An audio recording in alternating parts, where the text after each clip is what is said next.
Howdy, folks. Welcome back or welcome aboard. We are glad to have you and fired up in the Hilltop Studios tonight. I am joined by... I'm a surefire. And... Uncle Bachi. My name is Doc Owen, and you are listening to the Doc Owen Show. That's right, folks. We are glad to have you. We are really glad to have you. We got it going on tonight. It's going to be good. We have. I'm not going to tell you the show. We're all over the social media as Doc Owen Show. DOWENSHOW. You can find us on Facebook. The best place to follow what's happening is on Twitter, and we're on Instagram in a minor way. Pinterest just a little bit, but the two majors we're on for sure, and we have our own blog, docowenshow.com, spelled the same way, and it's growing. We're getting a few posts out there, a little activity, and if you are not a recipient of the Doc Owen Show Insider newsletter, which we don't publish a lot, but we always try to publish when we're going to have a special guest on the show so that you can get notification. And the best way to get on that email list is to go to docowenshow.com, look on the right-hand side, and sign up. And just to tell you how open, honest, and unintruding we are, we simply ask for an email address, first and last name. No big deal. No address, no phone number, no credit card, no nothing. Just so we can reach out to you and tell you what's going on with the show. That's also a good place to go hook up with the podcast. It's in the upper right-hand corner. You can listen to the latest podcast. And if you download our free apps on iPhone or Android, also available under the brand name of Doc Owen Show, DOCOWENSHOW, you will have access to our entire library of podcasts, not just the live event as it's going on right now. So that's about it for all the self-serving announcements, but you'll be glad to know that that's it for all of the advertising that's going to go on, unless I wind up with an extra 15 seconds in between our chatter and can put in a good word for more Twitter followers. I'm trying to get to 10,000. We're at 5,090. So we're growing at a steady clip of about 100 a week, but I'd like to get there sooner rather than later. So if every one of you will ask one of your friends to follow us, boom, we'll be there by next week, and I will thank you profusely. So, which means a lot. So we will always start our show in a very traditional manner. Ms. Surefire gives us an inspirational quote. Uncle Bachi tells us a little bit about what happened this day in history, and then I close out that group with a leadership quote or two. Sometimes I kind of edge. So, Ms. Surefire, take it away. And tonight's quote comes from dictionary.com. The actual dictionary.com is a very good reference for people in college. And, I notice you're not going to spell dictionary for the folks. Well, now let's get real now. Okay. Mm-hmm. So, tonight's quote comes from St. Augustine. Uncle Bachi's favorite place. I know. Not Florida, but the actual person. Oh. And he was a Christian theologian and philosopher who influenced the development of the Western Christianity and Western philosophy. He sure did. Yep. That's a very interesting man. I'm going to have to do some research on him. Yeah. And his quote is, "The world is a book, and those who don't travel only read one page." Nice. Mm-hmm. Good job. I guess that's why my dad wanted me to start the book early. Yeah, that's good.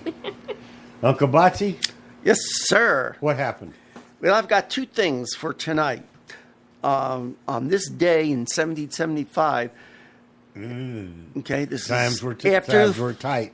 After the Declaration of Independence. Well, right. In 1775, just before. Remember we had talked about the taking up arms and all that? Yes. Well, they actually they issued a declaration on causes and necessity of taking up arms. Okay. Basically, to get them to the point where Just in case there they'll was be any ready. doubt. Exactly. Okay. So that's what Congress did then. That was the prepper memo of the day. Prepper Memo. Oh, okay. Go ahead. In 1976, and you'll like this, and so will you. Yeah, go ahead. In Let's hear it. 1976, on this day, women inducted into the U.S. Naval Academy. Oh, yeah. So, 1976 is when they opened their doors For the women. to women. And you want And to it's been explain- downhill ever since. You right? want to No, explain just to me kidding. why I would like that? Well, because you're part Navy. I went to the And Naval I'm a Went to, woman. Academy. you went And to I'm the a Naval woman. Academy. Yeah. Right. So there. It was a very heart-rending day for a lot of us. Tonight's leadership quote comes from Peter Sellers. Oh, no, that's wrong. Peter Sinclair. I knew Peter Sellers. Yeah. He probably had something that we should know. Dun-dun, Yep, the dun-dun, Pink dun-dun, Panther, right? Yeah. There you go. Depression loses its power when fresh vision pierces the darkness. That's a good one. That's a good one. Bachi's thinking about it. No, it's It's true. It's Yeah. true. Depression loses its power. Yeah. When you got I got something I got to go do. Yeah. You got a new vision. You work your way through it. good. Good. Okay. Tonight's show, we have part 2 of a previous interview. We had part 1 last week. And from the feedback that I got over the course of the week, folks enjoyed it. We had a good time with our local district attorney, Nico Lahood, talking about illegal immigration and sanctuary cities. I still have not been able to circle back and get with Nico on one point that I questioned. But we will pick up where we left off and finish that conversation out on the same topic. I think you will enjoy it. And then we're going to get into a little, a bit of a, after we do Uncle Bachi's brief, we're going to have a bit of a conversation about Confederate monuments and history and that sort of thing. We'll just kind of see where it leads us. All right? So, Uncle Bachi, you ready to walk us through the colonies just right before the Constitution? I think Declaration. we still hadn't had the Declaration of Independence yet. Not yet. I think it's time we did that. We're like We're a gonna- couple of 3 days late. Yeah, but we're going to do it. Okay. In a couple of weeks. We can blame it on traffic. Yeah, exactly. We could. Okay. Okay. You're on. Tonight we're going to talk about Thomas Paine's Common Sense. Most of you have Wish heard we- about that. Wish we had some today. Yeah, exactly. It's And uncommon. that'll come back to us later, right? Common sense ain't. Yeah. Uncommon sense. Yeah. Okay. A little bit about Thomas Paine. He was born in Britain, actually, in 1737. He had some formal education, but it only continued until age 13. And at that point, he decided he was going to work for his father. So he was like the Americans of today. Yeah. At age 13, I think they know 13, everything. you go to work. Well, you know Oh, everything. they know everything. Yeah. Yeah. Okay. Eventually, he took a low-paying job in tax collecting. Oof. And while he was doing that, he educated himself further in his free time. In 1772, So he Paine- was. So at Sorry. age what? At age 13. he was at age 13. He was a tax collector. Right. With a British accent on U.S. soil. There you go. Okay. Go figure. Okay, go ahead. In 1772, Paine was fired for publishing an article arguing that raising tax collectors' salaries would reduce corruption. Now, go figure that. It seems like the more money we pay everybody's, the more they want. So I don't know about that. Shortly thereafter, in London, Paine met Benjamin Franklin. Yeah. That Now was we're coming up towards common sense. right. And Benjamin Franklin convinced him to move to America. So he emigrated to America in late 1774. Okay? That's when he gets on the scene. Prime time. He hasn't been there a colonist for very, very long. So that was a few months before the Revolutionary War started, which started on April 19, 1775, the first battle. He immediately... April the 12th, right? April 19th. Okay. Go ahead. You know something I don't know? Okay. That's the day of my birthday. Oh, that's right. That's right. Okay. And he immediately became involved in American political life, and he was editing Pennsylvania Magazine and writing a variety of articles. So he had a little bit of a writing background. After the first battle of the war, Paine began to argue that the American colonists should seek complete independence rather than merely fighting to free themselves from unfair British taxation.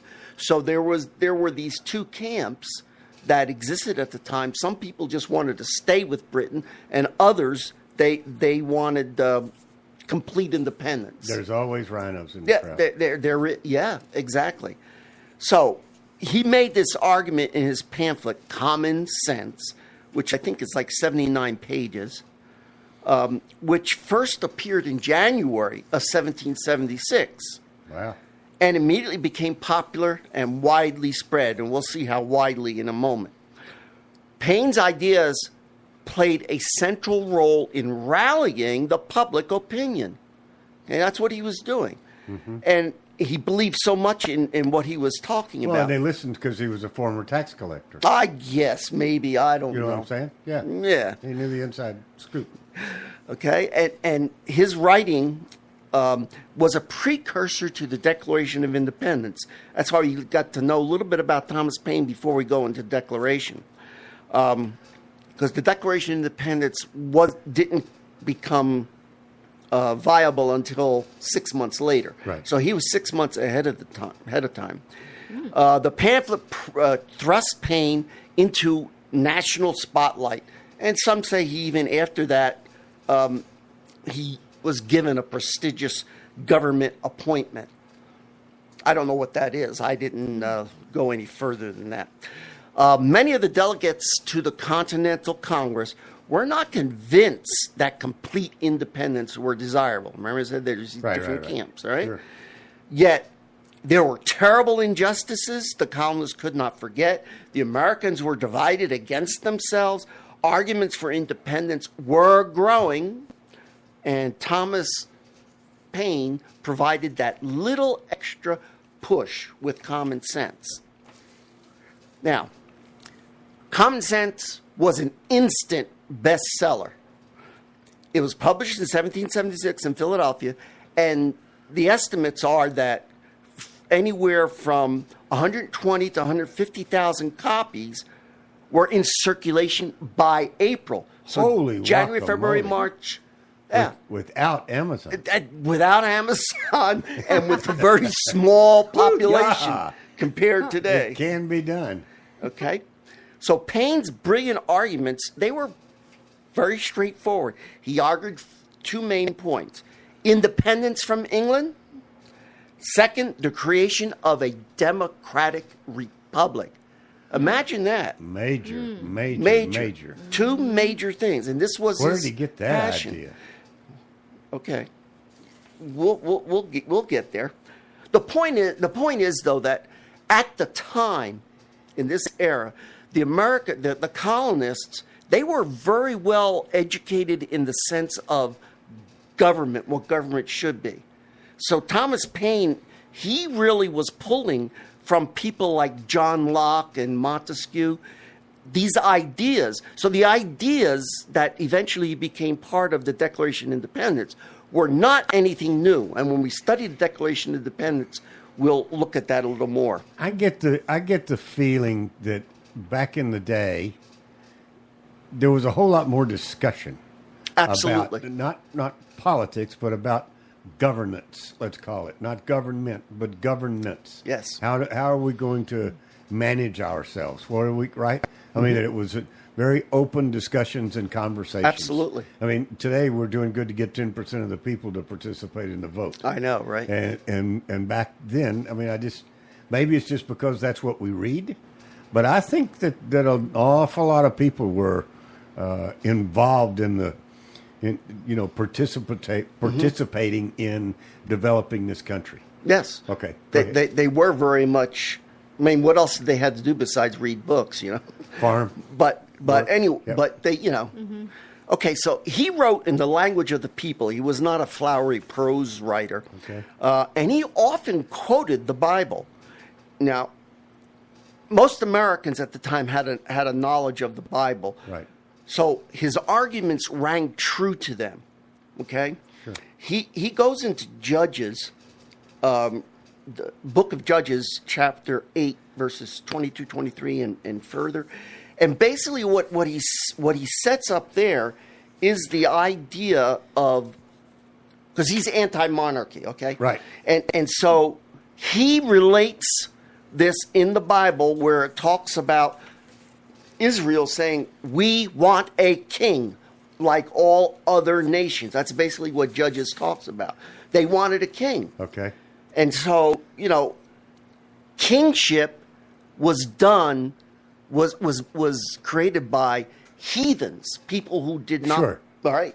Sure. So he considered it an evil to want to set up a king. Right. Okay. So, God eventually gave them what they wanted. He told Samuel, he says that Samuel, went to him many times, and he said, listen to the voice of the people. Okay. Okay? Okay. How important is that? Now, Paine himself was not a very religious person, but he knew his readers were. King George, he called the Pharaoh of England. There's the nuance there. Yeah. A Pharaoh of England. Right. And a royal brood of Great Britain. He touched a nerve in the American countryside. Yeah. Okay? And I think we'll stop there for tonight. He was a young guy. He was a young guy. When he was when he was doing this, if I'm following the timeline correctly. Yes. I mean, he was like 20s. Yeah. Yeah. That's very interesting. Yeah. Okay. So next week we'll continue on that vein, and we'll talk about his ideas about the British government and all of that, and how he splits their society and the government. They're two different things, and we'll talk a little bit more about this. I mean, was Paine a signatory? Did he sign the Declaration of Independence? No. He was what we call an influencer. That's correct. Right? In other words, That's correct. He was kind of out. He was an influencer. Yeah, and he got on the bandwagon immediately. He was like that guy in Florida that's trying to get started on the radio. He could influence public opinion. Yes. Okay. So we'll pick up there next time. Okay. I am Uncle Bachi. You can reach me at Uncle Bachi, UNCLEBACI, at DocOwenShow.com. Thank you, Uncle Bachi. You're very welcome. Thank you. And Uncle Bachi lives for those emails. He gets up like 4:30. That's right. In the afternoon, and that's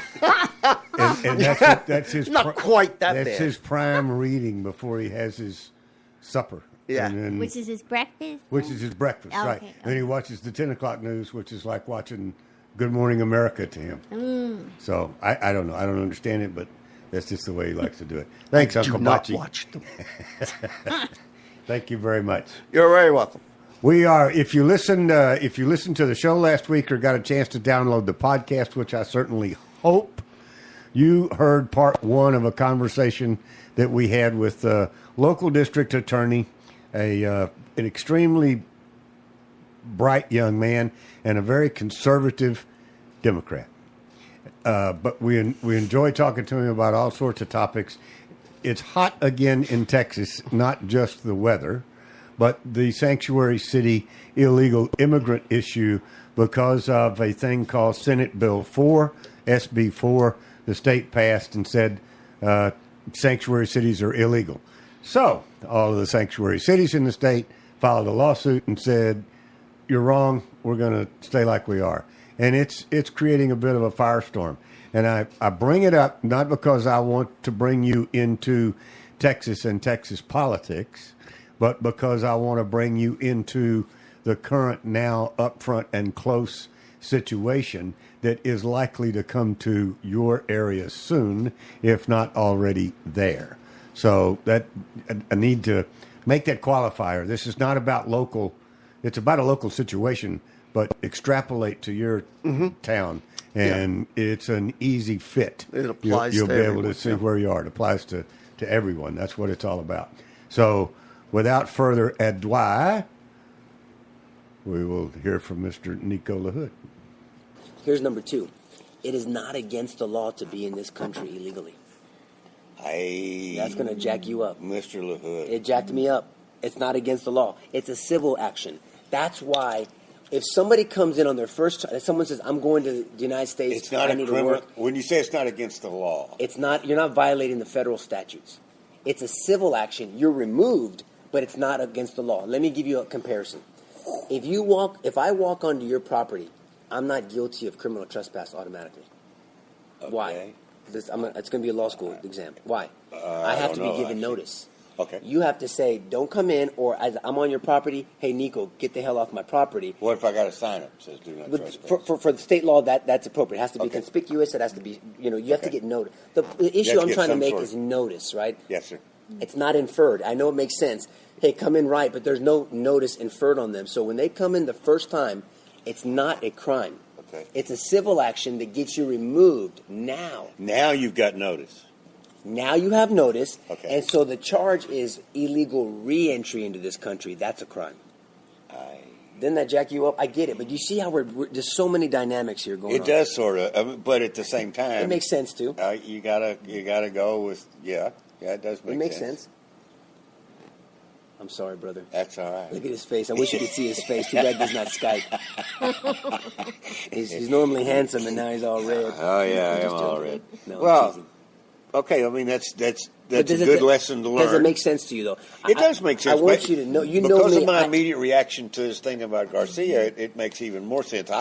I understand them having the protections of the Constitution. I really I'm not think sure things I add, Doc. appreciate it. You know? I really think things out. I know you you have do. to. You have to. I know you do. And I'm really big, and that's why the advice to the commissioners was to respond, not react. But now, even after That's we looked at it, now that well we've had said. more time, I think I could understand why they want to be involved in the lawsuit. I mean, look at the issues I have with the bill. So you think that I just wanted it wasn't to vet it out. necessarily a knee jerk. It appeared to the appearance was, or the optics, as is the current term, was that it was somewhat of a knee jerk reaction. In my opinion, you think I they had think- thought through some of this Well, stuff. they didn't make the legal analysis. I mean, I'm not being mean, but Right, I think right, it right. was. In my humble opinion, I think it was a knee-jerk reaction, to be honest. But it happened to be the right knee-jerk reaction. So they got lucky.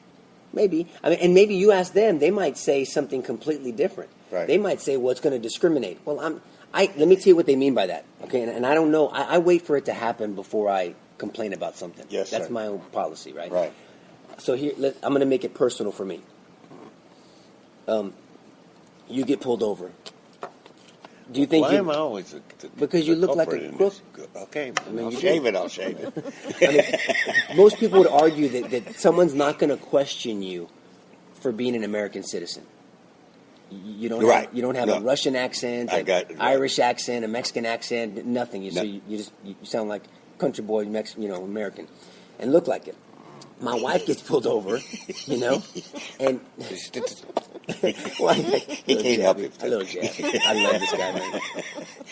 My wife has an accent. My brother-in-law has an accent. Right, They're both American citizens, by the way. right. I won't forget. And so, but Yeah. would they? How do you decide? Remember, it says don't discriminate. Okay, well, that's in the law. That's in SB4. I get theoretically. Their position is how does that play out? Yeah. What it goes into your assessment on discriminating? And everybody's going to be different, and some of them are going to be. Well, how would you? Let's say you less and I are, educated, not less educated, but less worldly. I mean, and I'll Doc, tell you when this came up with me. I was 17 years old. I'm standing in line at New York City Music Hall with my parents. Okay, and the key to this is I'm 17 years old, and there were some girls talking behind me. They were talking. And they were talking like this, they sounded like that, and blah, blah, blah. I'm from Texas. And I wanted to turn around and see what this voice looked like, right? They were about my age. they were black. And I was like, whoa. Wait, time out. Because I'm from the South, and we have a particular vernacular that goes with not race, but certain neighborhoods and ethnic backgrounds, and et cetera, et cetera. And so that was I learned that real early. Just because the way someone sounds doesn't mean anything. And it's a point taken. And so if you and I are police officers and we pull someone over, what would be our deciding factor on whether we ask someone for their immigration papers? Right. It's going to be whether they look Mexican, Middle Eastern, And we couldn't tell from their driver's license. We couldn't tell from a lack of driver's license. No. We couldn't. Some people that are illegally here have Social Security numbers. Yeah, Some we the don't know driver's whether license. they match, whether they're real or not. But Well, that's irrelevant. a different story. I mean, you're not there scanning them with something. I mean, That's right. You don't know what to That's look right. for. I don't either. And so what would be our deciding factor? We'd look for accent, or we'd look for a certain race. We really would, unless you see a white guy or white girl with a heavy accent, a Russian accent, that I'd be Right. like, "Are you from here?" or Polish you accent. from? Yeah. And I'm an American citizen. I don't believe you. Now what? Now we go back to my first point. To your first point. We wait for ICE or Homeland Security, and we wait, Yeah. and they're not back on patrol.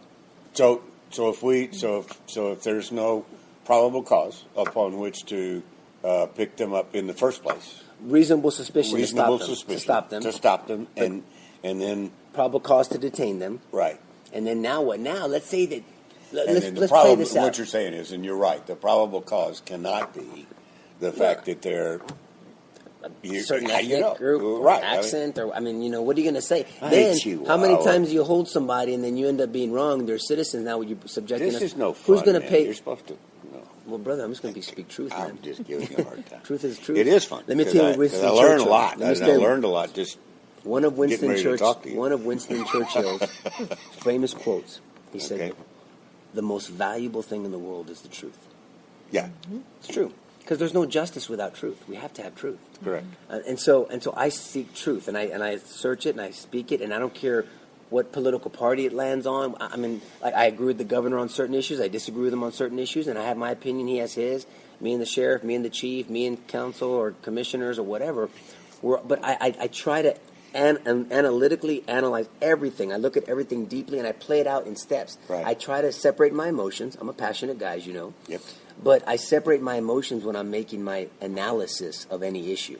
I have to train myself to look at objective facts. Yep. That's what we do in this office, right? Correct. So- well, you're not good to any of us if you don't. Huh? That's right.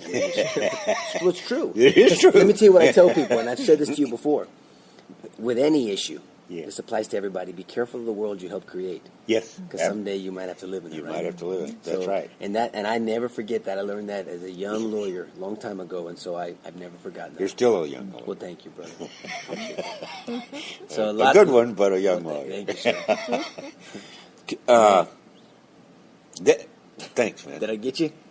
Well, yeah, a little, but that's okay. Yeah. I was prepared for it. But Daddy, I mean, I got gotten myself in this process of it's not educating an myself. It's not. This is a tough thing to deal with. Let me tell you why my advice was my The advice. politics is one. Pardon me, but the politics doesn't make it any easier to deal I with. can't stand politics. Well, I know, but it's out there, and I deal with it. I know. I mean, on our show, we talk about current events. I don't talk about. I got it. Make it not to talk about politics, but, and I think, which brings it. I think the reason that all of the Hollywood types are reacting so strongly to what's going on is because they're not getting the limelight that they're used to getting, and the politicians are outshining them. And so Don't get me started. Politicians and actors, they both irritate me. They don't live in the real world, you know. I mean, so it drives me insane. I mean, so look, it's important that we But have conversations and I will tell you this. Let me tell you why my you have advice to was. rub elbow. You have to deal. Well, with no, it. I do. On the one level, you have to deal with it. But to your point, when you brought up earlier in our conversation, you said that I gave the advice to the commissioners to wait 30 days.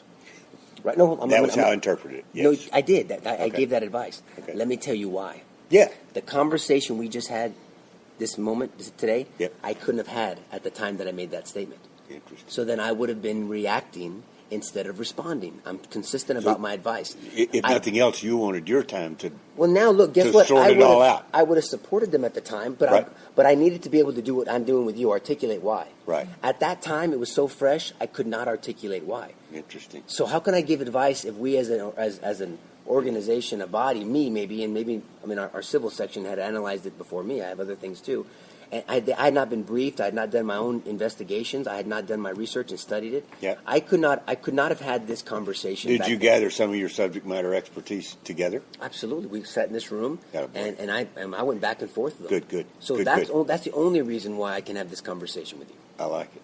And I'll I learn like something it. more tomorrow. Well, and that was actually part of a major part of my PhD training.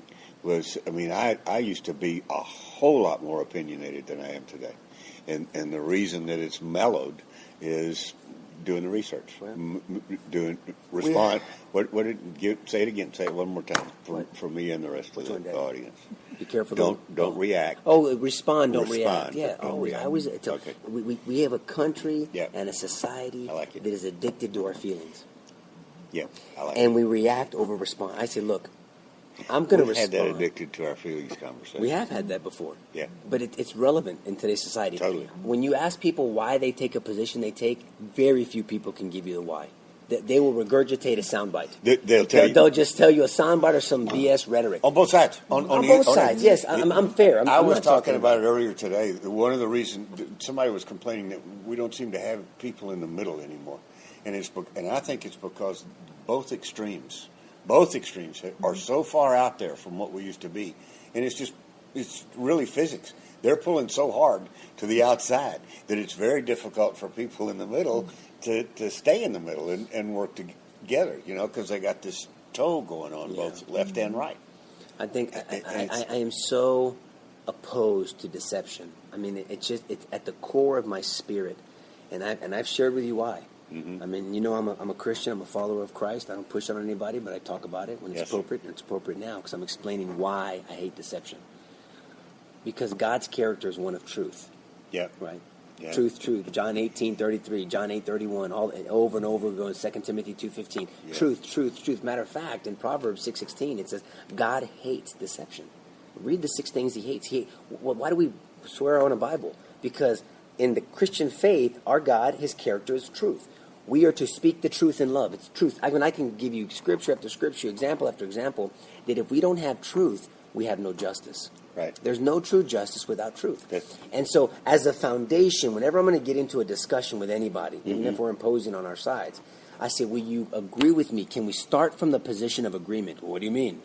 Can we start from the position of agreeing that we're both going to pursue the truth wherever it takes us? Right. If they tell me no, then I'm not going to waste Can't my go time. there. Because then you're just here to argue. I'm here to defend a position, and you can too, but we have to start somewhere. And that position has to be one of truth, both of us. We have to humble ourselves. Yep. We have to put our agendas and our feelings on a shelf, and objectively, like a scientist. Yes. What does that say? What does science stand for? Basically, the rational pursuit of what?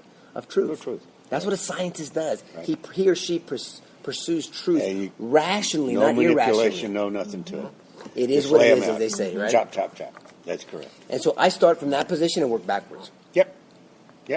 And I've So changed you my get there. I've changed my opinion on things. I know. As have I. Yeah. Right. I mean, and I did not have this opinion early on in this debate and discussion. I didn't either. So I didn't either. I don't know why. I haven't really studied, So- nor do I have time. Why the new mayor is his position, or the councilman, and this, and who knows? I have no idea. I'll learn soon enough. I'm going to be on a show with him, I think, this week. Oh yeah, cool. But now I'm telling you, my logical objective, not subjective. Nothing I talked about is subjective here. Right. It's all No. objective, practical application or lack of why I don't think this bill is the best thing for it. So the way we approach things is very similar. Okay. And so that's going to make us equally challenged to find solutions. Right. This is a really difficult thing to resolve, in my opinion. I don't think it is. It should have never been either. No, I'm not talking about Senate Bill 4. Sorry. Oh, I'm sorry. I'm talking about the whole concept of the bigger picture. Wall, no wall, or How do we protect our? Well, it starts by here. It starts with the concept of we're Americans. Yeah. And do we agree that we? I'm big again, on assimilation. That Well, of course. Look, let me tell you. No, man, don't get me started. I don't know if we have enough time. If you invite me to your home, Oh yeah. I don't get to do whatever the hell I want to do. Right. Okay. I assimilate to the rules You want of to say, your oh yeah, home. it's an analogy. Now, right. you might say, Nico, please treat this as your home, but you still don't mean it. No, I mean, I'm not, I'm not using your master bathroom, Right. And leaving you a present and sleeping in that bed. You're going to give me a guest room. You're going to offer me your food. Right. And I don't smoke, but you're not Yeah. going to allow people smoking in It's your a way home. of it's a way of saying be comfortable. Be comfortable. Be comfortable. Let me be but- a very good host. Right. But in the end, while I'm within the borders of your home, Yep. I assimilate to your rules. Right. Or else I don't go. And Same you don't thing invite we me. tell our children when It's they're no growing up. different. It's not that hard. I don't understand all that stuff. I'm not into multiculturalism. I'm not into this one world. And that's it. We do I think share we that. celebrate culture. We have to. I'm Lebanese and I'm Hispanic. Right. I love the Mexican traditions. I love the family. I love the They got fellowship and some the, good stuff. and the dancing and the Yeah. love and the cariños and the hugging and the kissing and the pinching. I'm very affectionate that way. And then on the Lebanese side, you gather around a table and you break bread together. Yeah. And you fellowship and you spend time and you look in someone's eyes and you shake their hand and you give them your word. I mean, so these are tremendous traditions, cultural traditions that I want to celebrate. I've made part of me, but I'm still an American first and foremost. Right. Right. Period. End of story. Right.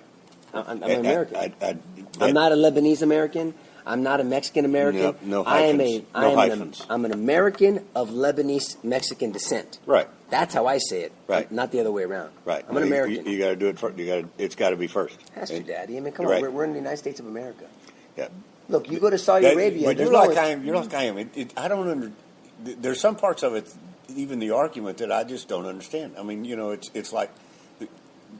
Of what argument? Of open Well, borders? Well, of all that kind of stuff, the folks that put the wrong heritage first, what is it about it that they really do not get, and that sort of frustrates me. Then when I'm in that kind of an environment or talking to somebody that thinks that way, I have a tendency to react and not respond. Well, here's the deal.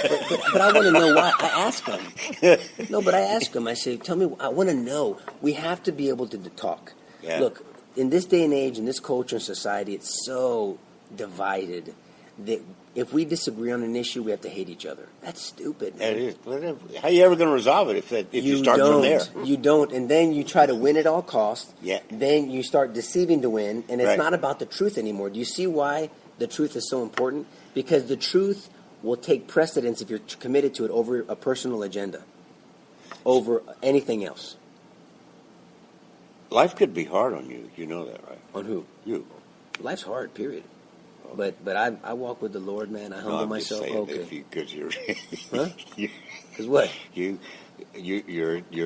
you're challenging, and your expectations are always high, which is cool. But you know what someone said to me the other day? He said, Nico, it's so funny. People think that you're so complicated, but you're really simple. Yeah. You live your life, and I do. There's no show for these listeners. You know that. I'm the same way off. Oh, no. I'm This colorful words, But my point is I live by we- certain principles that are simple. I think they probably figured out we don't script our conversations. No.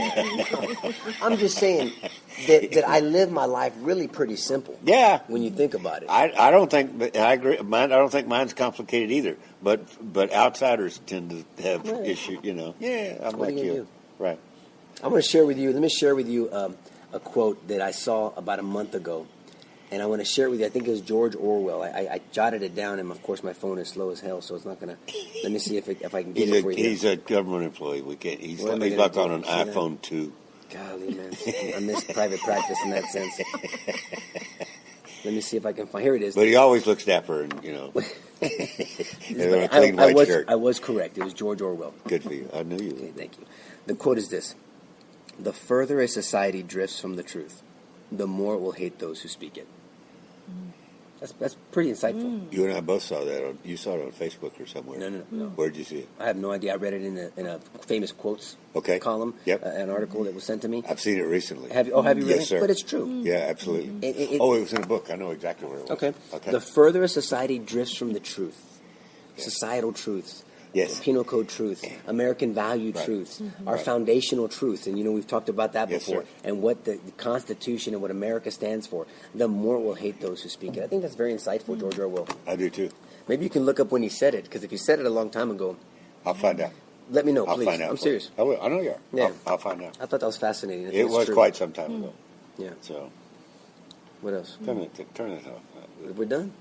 Well, I don't know. What time is it? How are we doing? What time? If we're done, we're done. We can. 10 till 5. Ooh. Well, as you can tell, we were done.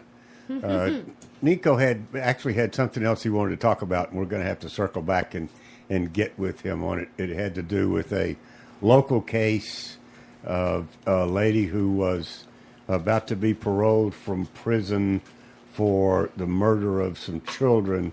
She was an RN and took advantage of her position 20 or 30 years ago. Many years ago, about like 30 years ago. Yeah, and she was about to get on parole, and Nico has been involved in not letting her out on parole and working with the justice system to keep her in there. And he had recently been interviewed by some real big name press out of the East Coast because of what he was doing, and he brought it up after we finished our conversation. And I frankly at the time didn't know that much about it. It wasn't on my radar, and he seemed kind of disappointed. But I'll make it up to him. We'll circle back and have that conversation. So, because it's something that's real near and dear to him. The first thing something came across my desk that I thought you should know about. It's called 2017's Best and Worst States for Military Retirees. Just thought I'd bring that up because San Antonio recently had trademarked a logo and the words San Antonio Military City, USA. We are very proud of the fact that we have more retired military in San Antonio than any other metropolitan area in the United States. And so, we got that. And that's a big deal. Come to find out, however, on a statewide basis, the number one overall rank goes to Florida.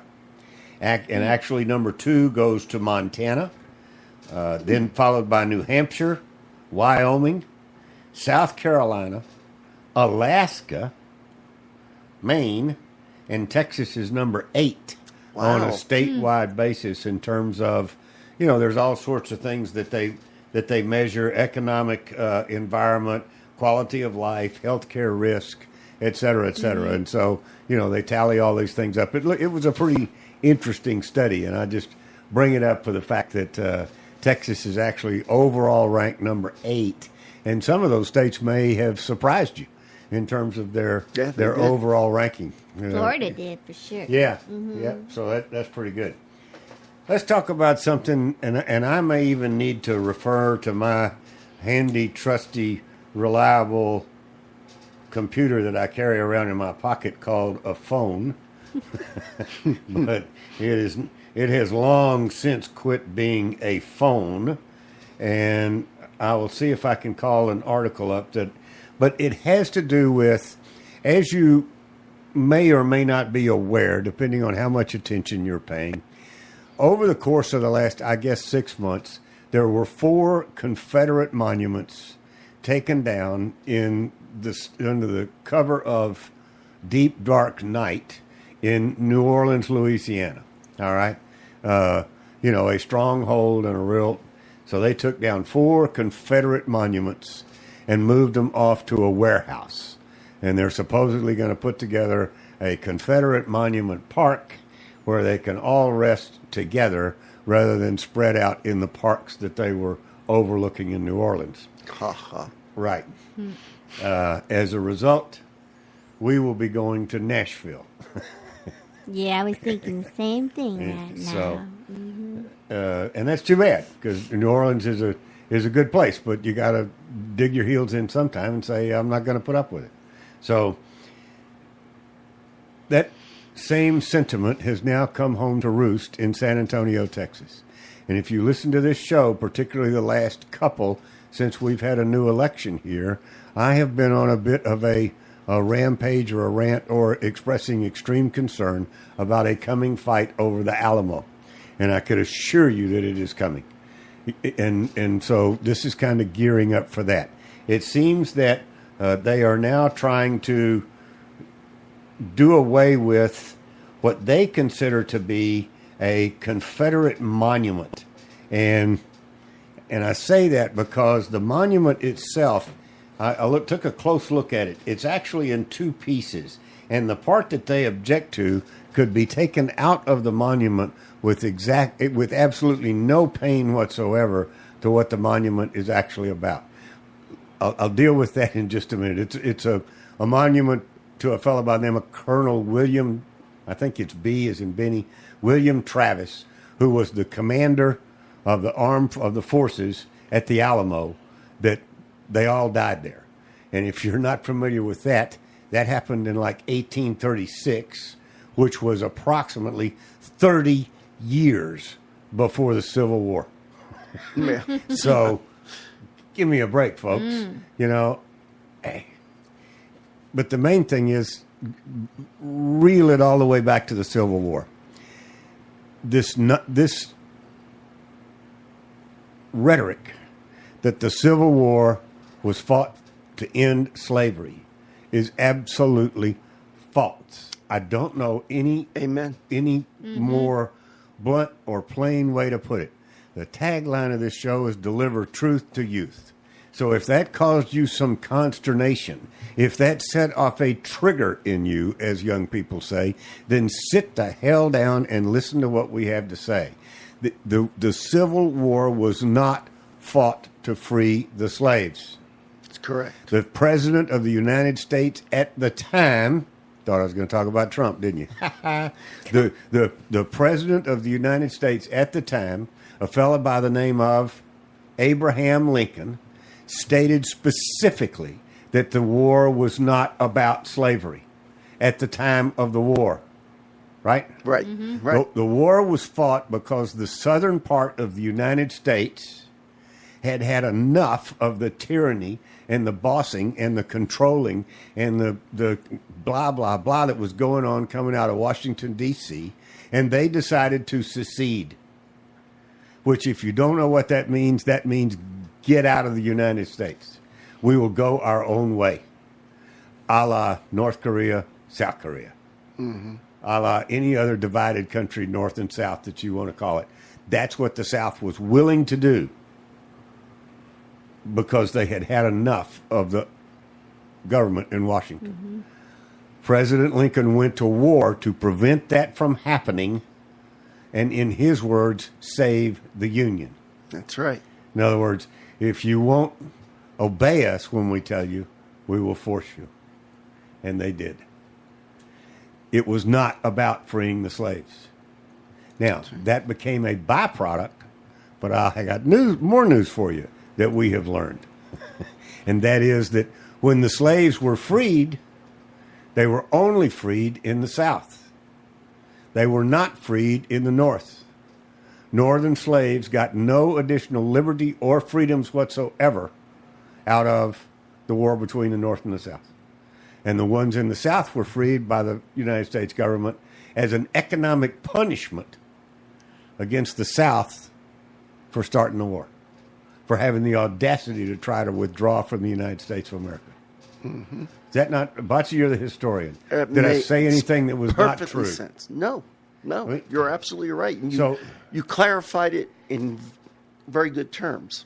When all of this started coming up over the rebel flag, I went sideways. Yeah. And sideways led me to doing my research.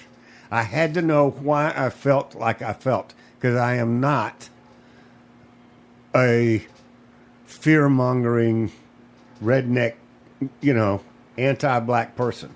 But I'm a firm supporter of the South. It's because I grew up there. And so I know what I was told through my heritage, what the war is really about. So all of this nonsense that's coming out of the liberals and the left and the tearing down, Let me give you an example that I thought of earlier today. Have you seen? You remember seeing the news clips or the internet clips or whatever you saw when ISIS was running a rampage through whatever the country it was that they were, and they were tearing down all of these historical monuments from the 800s and the 900s and the year 1000, and they were completely destroying history because they didn't like it. What's the difference? I remember when they tell did me that what's in Iraq. Yeah. Wherever it was. Yeah. Explain to me, somebody explain to me, if you can, what the difference is between what they did and what the liberals are trying to do today. There is no difference. That's exactly right. There is no difference. That's Now, this is our heritage, like it or not. But you need to understand what the Civil War was about. So when you see the monument of a Civil War veteran or a Civil War hero, it's not because they were slave owners. It's not because they were fighting to keep their slaves. That's right. They were fighting to get rid of too much government. Exactly. I don't know how else. I mean, and that's the truth. I mean, I'm really sorry that it doesn't fit the agenda or the narrative of all these folks trying to destroy our history. But it's not. You're destroying something. You're destroying the truth, and you're going to replace it with bull sugar. That's right. You're going to replace it with crap. I mean, I can't. I really can't control my emotions when it comes to this sort of thing. It's tough. It's tough to control your emotions on something like that. I mean, I have real issues with stupidity. Yeah. And this is just rampant stupidity that's going on. It really is. I do not know how to get through to the people that are thinking that way. And I can assure you, the worst part about it is when I try to talk to somebody that's on the other side about the truth and why their actions are based on a lie, I'm wrong. They don't want to hear it. Yeah. Well, I obviously don't know what I'm talking about. They just completely flat out reject it because they don't want to know the truth. They have a problem with it. Can't be possible. It can't be possible. It's not. What I started to They're tell you. ideologues. They're some kind of logs. So this monument is actually in two pieces. And I want you to hear this. At the top of the piece, it says, "Lest we forget." And on the bottom half, it says, "Our Confederate dead." Well, first of all, remember this was done about 30, that he died at the Alamo. And if you don't remember the phrase, "remember the Alamo," then you're from another planet. And because it wasn't just about the Alamo, and it wasn't just about Texas. It was a major turning point for the United States of America versus Mexico. I mean, Exactly. that's really what it was about. These guys were defending what they thought, their rights to do what they'd been told they had the right to do by the Mexican government. Uncle Bocce's going to grace us, and he's going to challenge me. I'm going to challenge him. We're all going to get involved in doing some research on the Alamo, what went on before it, what went on during it, and what went on after it. We're going to dig as deep as we can. We're going to try to bring it to you hour by hour. But I can assure you, Colonel Travis is a Texas and an American hero. Yes, he he belongs exactly where he is, in the center of Travis Park in downtown San Antonio. Austin County, our state capital, is in Austin, Texas, is in Travis County. The guy, he gave it all. He died. He died for it. Every one of them did. So we'll be reaching out to our friends in Tennessee, our friends in Louisiana, our friends in Oklahoma, Arkansas, all these other places that sent people to the Alamo to help defend it. We're gonna find out about that. This is not going to go down easy. Doc Owen show is going to be all over it, and stay with it. So we'll be doing the history. Promise. Front row. Time to go. You have been listening to the Doc Owen Show. Thank you so much for having us. We really appreciate it. Now go out there this week and take care, pay attention, and God bless. Bye-bye, folks. God bless.